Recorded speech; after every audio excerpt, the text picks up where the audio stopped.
முத்துக்குளித்துறை பரத நல சங்கம் சார்பாக இன்று ஒரு எழுச்சி மாநாட்டை பரதர் எழுச்சி மாநாட்டை முன்னெடுத்திருக்கிறார்கள். இதற்கு முத்துக்குளித்துறை பரத நல சங்கத்திற்கு எனது வாழ்த்துக்களையும் நன்றிகளையும் தெரிவித்துக் கொள்கிறோம். இந்த மாநாடு குறித்து இன்னைக்கு உள்ள சூழ்நிலை குறித்து தம்பி கோல்டன் பிரதர் அவர்கள் ரொம்ப தெளிவாக சொன்னார். இன்னைக்கு நம்ம எந்த இடத்துல இருக்கோம்ன்றத அவர் தெளிவாக சொல்லிட்டாரு. அதே போன்று அரசியல் களத்தில் நம்ம எந்த இடத்துல இருக்கிறோம், என்ன சூழ்நிலை நமக்கு அப்படின்றத அண்ணன் பிரைட்டர் அவர்கள் ரொம்ப தெளிவாக சொன்னார். அதே போன்று நாம் நம்ம என்ன செய்யணும் அப்படின்றதையும் நம்ம பாதிரியார் ஐயா அவர்கள் தெளிவாக சொன்னார். அப்போ எல்லா இடத்துலையும் பார்த்தீங்கன்னா நாம் ஒரு பின்தங்கிய சூழ்நிலையில் தான் இருக்கிறோம்.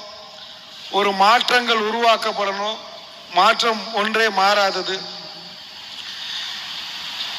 நம் சமூகத்தில் கிட்டத்தட்ட பார்த்தீங்கன்னா சுதந்திரத்துக்கு முன்னாடியும் சரி, சுதந்திரம் அடைஞ்ச பின்னாடியும் சரி, தொடர்ச்சியாக அரசியல் ஆளுமைகள் இருந்தது. சுதந்திர போராட்ட காலத்தில் சுதந்திர போராட்டத்தை முன்னெடுத்து நடத்தின முக்கிய தளபதிகளாக நம் சமூகத்தை சார்ந்தவர்கள் தான் இருந்தாங்க. ஏன்னா அன்னைக்கு பொருளாதார ரீதியாக சிறப்பாக இருந்தவர்கள் மட்டும்தான் அந்த சுதந்திர போராட்டத்தை முன்னின்று நடத்தக்கூடிய சூழ்நிலை இருந்தோம். அப்போ அந்த பொருளாதார ரீதியான சக்திகளாக இந்த தூத்துக்குடி மண்ணில் பரதர்குலம் இருந்துச்சு. அதனால முன்னணியில் நின்றாங்க. அன்னைக்கு சுதந்திரம் அடைஞ்ச பின்னாடி காங்கிரஸ் சர்க்கார் வந்துச்சு. அந்த காங்கிரஸ் சர்க்கார்ல ஆளுமைகளாக இந்த பரதவர் சமுதாயத்தை சேர்ந்தவங்க இருந்தாங்க. பிற்காலத்தில் திராவிட கட்சிகளின் எழுச்சி ஏற்பட்டது. அந்த திராவிட கட்சியின் எழுச்சியில இந்த பரத சமூக தலைவர்கள் தாக்கு பிடிக்க முடியல. ஏன்னா அவங்க அடிமட்டத்திலிருந்து வந்தாங்க. அடிமட்ட அரசியலை கவுண்டலுக்கு செஞ்சாங்க. இந்த காங்கிரஸ் பேர் இயக்கத்தில் பேராய தலைவர்களாக, முதலாளிகளாக மட்டுமே நம் தலைவர்கள் வாழ்ந்திருந்தார்கள். அதனால அடிமட்ட அரசியலை அவர் செய்யல. அடிமட்ட அரசியல் செய்யாததுனால இந்த அரசியல் அதிகாரம் இல்லாத மக்களாக நாம் மாறி போனோம். முறையாக மக்களிடம் செல் என்பதுதான் அரசியல் சித்தாந்தம். மக்கள் அடிப்படை மக்களில் செல்லணும், சென்று அந்த அரசியலை பேசணும். அதுதான் சித்தாந்தம். அந்த சித்தாந்தத்தை, அரசியல் சித்தாந்தத்தை இதுவரை யாரும் செய்யல. நம் சமூகத்தில் யாரும் அந்த அடிப்படை சித்தாந்தத்தை செய்யல. ஒவ்வொரு கிராமமாக சென்று கிராம மக்களுடைய அடிப்படை பிரச்சனைகளை பேசக்கூடிய சித்தாந்த அரசியலை நாம் இந்த பரத சமுதாயம் இதுவரை முன்னெடுக்கல. அதனாலதான் நான் தனிப்பட்ட விதமாக எங்களோட அரசியல் சித்தாந்தம் என்னன்னா, சமவெளி அரசியலை புறக்கணிப்போம், மீனவர் அரசியலை வென்றெடுப்போம். ஏன்னா இந்த உலகத்தில் இரண்டு விதமான மக்கள் வாழ்கிறார்கள்.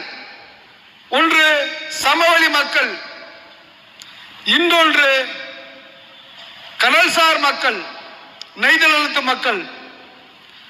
சமவெளி மக்களுக்கு பரந்த நிலப்பரப்புகள் இருக்கிறது, பரந்த அரசியல் இருக்கிறது.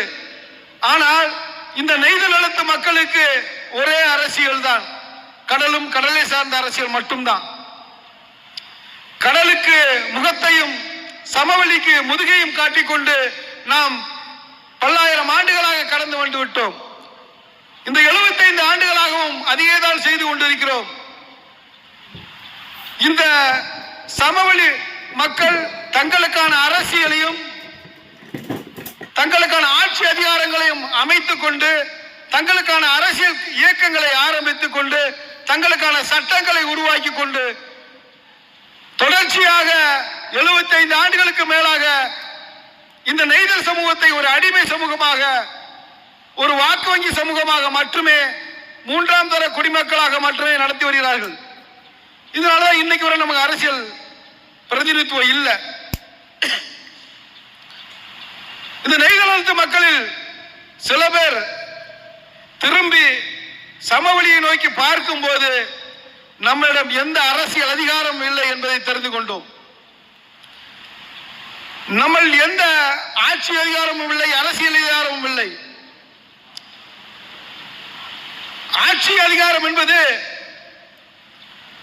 நம் இனத்தை வாழ வைப்பதற்கான அதிகாரம். அது சமீபத்தில் ஒரு மேடையில கூட ஒரு முக்கியமான பாதிரியார் ஒருத்தர் குறிப்பிட்டிருந்தாரு, இடஒதுக்கீடு என்பது சமூகத்துக்கான இடஒதுக்கீடு அல்ல, அது அரசியலுக்கான இடஒதுக்கீடு. அரசியலில் ஒரு சமூகம் வென்றெடுத்தால் மட்டும்தான் அந்த சமூகத்துக்கான முழுமையான வெற்றி கிடைக்கும். அப்படின்னா அரசியல் இடஒதுக்கீடு வேணும்னு சொல்லித்தான் 1921 மாநாட்டில் 21 ஆண்டு நடந்த காங்கிரஸ் மாநாட்டில் ஐயா அண்ணல் அம்பேத்கர் அவர்கள் ஒரு கோரிக்கையை முன்வைக்கிறாரு. அன்னைக்கு அதிகாரத்தில் இருந்த உயர்ந்த ஜாதிக்காரங்கள்ட்ட ஒடுக்கப்பட்ட மக்களுக்கான உரிமைகள் எப்படி கிடைக்கும் அப்படின்ற கேள்வியை முன்னெடுக்கிறாரு. அப்ப ஒரு நாட்டுக்குள்ள ஒரு உள்நாடு வேணும், எங்களுக்கான உரிமைகள் தனியா வேணும், எங்களுக்கு தொகுதிகள் தனியா வேணும் சொல்லி அன்னைக்கு அவர் அந்த அரசியல் உரிமையை முன்னெடுத்தார். அந்த அரசியல் உரிமையை முன்னெடுத்து இன்னைக்கு பாத்தீங்கன்னா அதை அவர் வென்றெடுத்திருக்காங்க. இன்னைக்கு பட்டியலினத்து மக்கள் தங்களுக்கான அரசியல் உரிமையை வென்றெடுத்து இன்னைக்கு அவங்க அரசியல்ல முன்னணியில் இருக்காங்க. நான் வரும்போது வாகனத்தில் வரும்போது கூட கேட்டேன், தம்பி அந்த வழிகளில் ராமேஸ்வர பாதைகளை வரும்போது கூட அந்த பட்டியலினத்து மக்கள் தங்களோட ஊர்களில்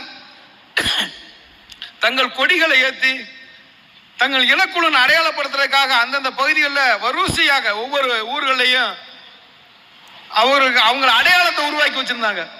அப்ப நண்பர்கிட்ட கேட்டேன், பார்த்தீர்களா தம்பி, தங்கள் அடையாளத்தை உறுதிப்படுத்துறதுக்காக எவ்வளவு முயற்சி எடுக்கிறாங்க அப்படின்னு சொன்னேன். அவரும் சம்மதிச்சார், ஆமையா இந்த பகுதியில் வரும்போது பார்த்தீங்கன்னா அவங்க எந்த பகுதியில் இருக்காங்களோ அந்த பகுதியை மற்றவங்களுக்கு வெளிப்படுத்தி காட்டுறதுக்கு தங்கள் அடையாளத்தை அவங்க வெளிப்படுத்துறாங்க. ஏன்னா ஒரு காலத்துல ஒடுக்கப்பட்ட மக்களா இருந்தவங்க இன்னைக்கு தங்கள் அடையாளத்தை வெளிப்படுத்துறாங்கன்றாங்க. அது எங்க இருந்து வந்தது? அது தங்களுடைய அடிப்படை அரசியல் என்ன என்பதை புரிஞ்சு வச்சிருக்காங்க. அவர்களுக்கான அரசியல் என்ன என்பதை புரிஞ்சு வச்சிருக்காங்க. அவங்க தலைவர்களை உருவாக்கி இருக்காங்க. விருப்பு வெறுப்புமின்றி அவங்களுக்கு இடையில ஒரு தலைவரை உருவாக்குறாங்க. தலைவர்களுக்கிடையே 1000 விமர்சனங்கள் இருக்கலாம், ஆனால் அவர்கள் எடுத்து வைக்கின்ற கொள்கையின் அடிப்படையில் அவர்களை ஆதரிக்கிறார்கள். இந்த மண்ணில் 1000 தலைவர்கள் இருக்கிறார்கள், இருந்துவிட்டு போகட்டும். ஆனால் கொள்கை அடிப்படையில் சமுதாய அரசியல் அடிப்படையில் விட்டு கொடுத்து ஒவ்வொருவரும் இணைந்து ஒற்றை கோரிக்கையில் சில கோரிக்கைகளை முன்வைக்க வேண்டியிருக்கிறது. காலங்காலமாக இந்த மண்ணின் அதிகார வர்க்கத்தில் இருந்த நம் சமூகம் இன்று அதிகாரம் இன்றி தவிக்கிறது. அந்த அதிகாரத்தை வென்றெடுக்க வேண்டும் என்றால் அனைத்து அரசியல் கட்சிகளிலும் பொறுப்புகளை உறுதிப்படுத்த வேண்டும். இந்த தூத்துக்குடி மாவட்டத்தில் அனைத்து அரசியல் கட்சிகளையும் மாவட்ட செயலாளர் நம்மவராக இருக்க வேண்டும்.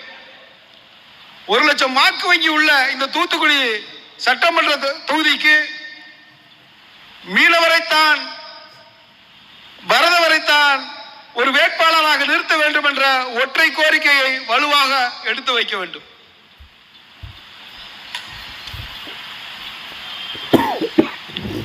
இந்த ஆளுங்கட்சி இன்றைய 5 வருடங்கள் ஆயிருச்சு. என்னோட பயணித்த நண்பர்களுக்கு தெரியும், 2019 திமுகவுக்காக ஆதரித்து நாங்கள் பிரச்சாரம் செய்த காலம் உண்டு. அவர்களுக்கு தேர்தல் அறிக்கையில் உருவாக்கி கொடுத்த காலம் உண்டு. 2021 ஆதரவாக பிரச்சாரம் செய்த இடங்கள் உண்டு. ஆனால் முதல் நாள் முதல் கையெழுத்து மீன்வளத்துறையை மீனவர் அல்லாதவர்கள் கொடுத்தார்கள்.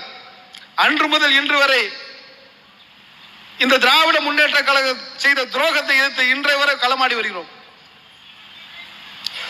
அது மட்டுமல்ல, தொடர்ச்சியாக 2019, 2021, 2024 தேர்தல் அறிக்கையில் மீனவர்களை பழங்குடி பட்டியலில் சேர்ப்போம் என்றது முதல் அறிக்கை. அது இதுவரை நிறைவேற்றப்படவில்லை. அதற்காக எந்த காரியமும் செய்யவில்லை.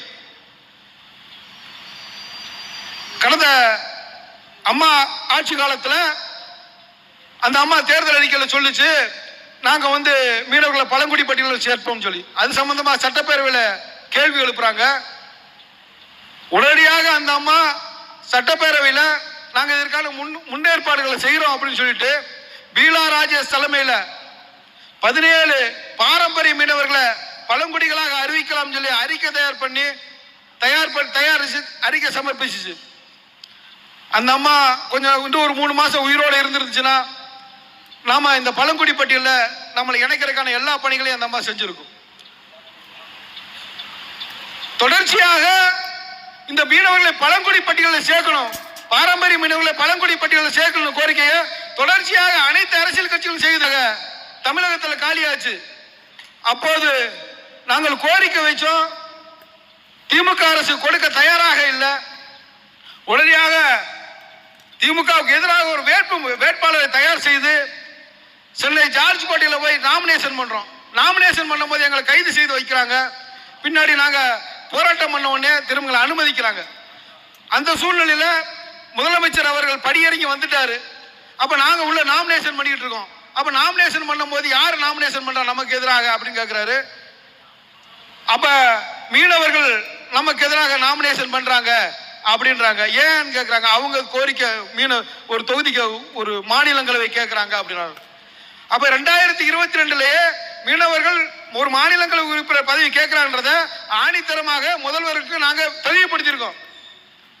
அதற்கு அடுத்ததாக 2023 6 மாநிலங்களவை உறுப்பினர்கள் பதவி காலியாகுது. அது 6மே திமுகவுக்கு தான் வாய்ப்பா, திமுக கூட்டணிக்கு தான் கிடைக்குது. அப்பவும் நாங்க போராட்டத்தை முன்னெடுக்கிறோம். 2024 மீண்டும் ஒரு முறை 6 மாநிலங்களவை உறுப்பினர்கள் பதவிகள் காலியாகுது. அதற்கும் கோரிக்கைகளும் சுவரொட்டிகள் மூலமாக நாங்கள் தெரியப்படுத்துறோம். அப்போதும் இந்த சமவெளிய அரசியல் கட்சிகள், குறிப்பாக ஆளும் கட்சி, நமது கோரிக்கை செவிசாய்க்கவில்லை. மொத்தத்தில் கடந்த 5 ஆண்டுகள்ல 18 மாநிலங்களவை உறுப்பினர் தமிழகத்திலிருந்து காலாவதி ஆயிருக்கு. அதுல 14 சீட்டு பாத்தீங்கன்னா திமுக கூட்டணிக்கு கிடைச்சிருக்கு. அதுல நமக்கு ஒண்ணு கூட வாய்ப்பு கொடுக்கல. 2 சீட்டு அதிமுகவுக்கு கிடைச்சிச்சு. அதுல ஒரு சீட்டு ஜெயக்குமார் அண்ணனுக்கு கிடைக்கக்கூடிய வாய்ப்பு கிடைச்சிச்சு. காலையில இரவு வரை ஜெயக்குமார் அண்ணனுக்கு கன்ஃபார்ம் ஆன சீட்டு, ஒரு மீனவர்களுக்கு கொடுக்கணும்னு சொல்லி கன்ஃபார்ம் ஆன சீட்டு. காலையில அவரு ஐயா ஓ பன்னீர்செல்வத்தை காம்ப்ரமைஸ் பண்றதுக்காக ராமநாதபுரம் மாவட்டத்தில் தர்மருக்கு அந்த சீட்டு கிடைச்சு. அப்ப ஒவ்வொரு முறையும் நமக்கு கிடைக்கக்கூடிய வாய்ப்பு ஒரு சமவெளி சமூகத்தால் தட்டி பறிக்கப்படுகிறது. இது குறித்து விழிப்புணர்வு இருந்தா தான் நம்ம கேட்க முடியும். அப்ப இந்த முறை 6 சீட்டு காலியாகுது. அதே மாதிரி மார்ச் மாசம் தேர்தல், அந்த 6 சீட்டுல 4 சீட்டு திமுக கூட்டணிக்கு, 2 சீட்டு அதிமுக கூட்டணி.